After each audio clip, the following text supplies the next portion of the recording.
one day, I went to the store. I'm driving, and I pulled over at the service station and went inside the store. And when I went inside of there, I come out, and it was a guy said, "Hey, what's up?"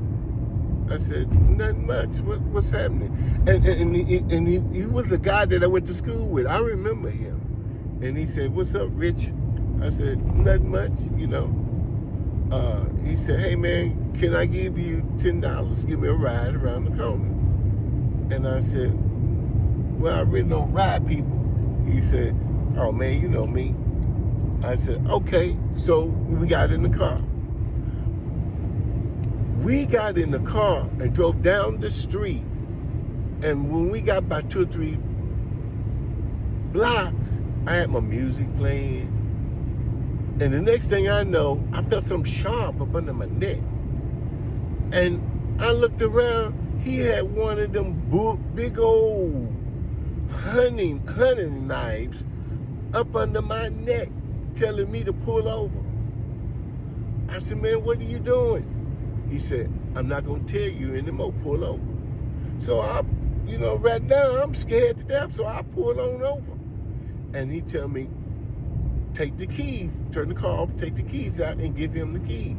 So I turn the car off, I give him the keys, and he said, "Reach in your pocket and give me your wallet and anything that you have in your pocket." So I reach in my wallet, give him my wallet, anything I have in my pocket. So I said, "Hey, man, you can just have all that. Just let me go, man, because I got kids.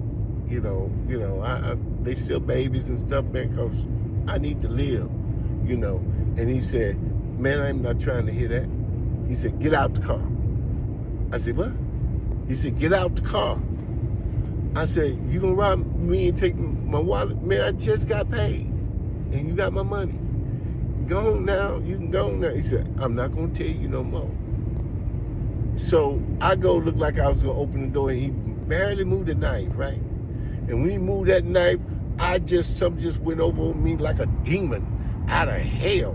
I just unleashed nothing but firebombs on him, and I started fighting him. Boom, boom, boom, boom, boom, boom, boom, boom, boom, boom, boom, boom. I wasn't gonna stop because I felt like I was fighting for my life. Boom, boom, boom. I was throwing haymakers from Houston, and I was in Fort Worth. Boom, boom, boom, boom, boom, boom. And then all I know, somebody opened the door and snatched me by my neck and pulled me, and then started twisting my arm way up backwards behind my head. It was the police, and they put me face down into the concrete with their knee on top of my head and putting handcuffs on me and put me in the police car. And the dude told him I was trying to rob him, and the police impounded my car. And then I was sitting in the police car. They were charging me for robbery. And then I'm up here talking, and it was a white officer. Then finally, a black officer came, and he said, "Hey, man, don't you go to Second Hill Baptist Church?" I said, "Yeah."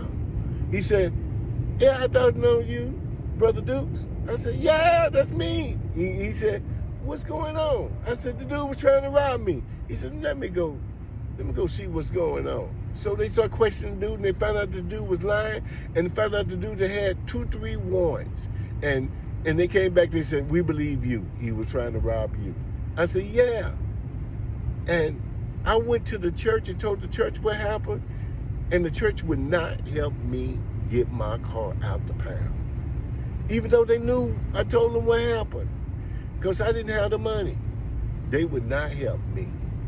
I had to go to court and asked the judge and told the judge what happened, and he made a court order, and I took it down there and they released my car. But my church wouldn't help me. They told me I ain't put in enough. You talking about being church hurt.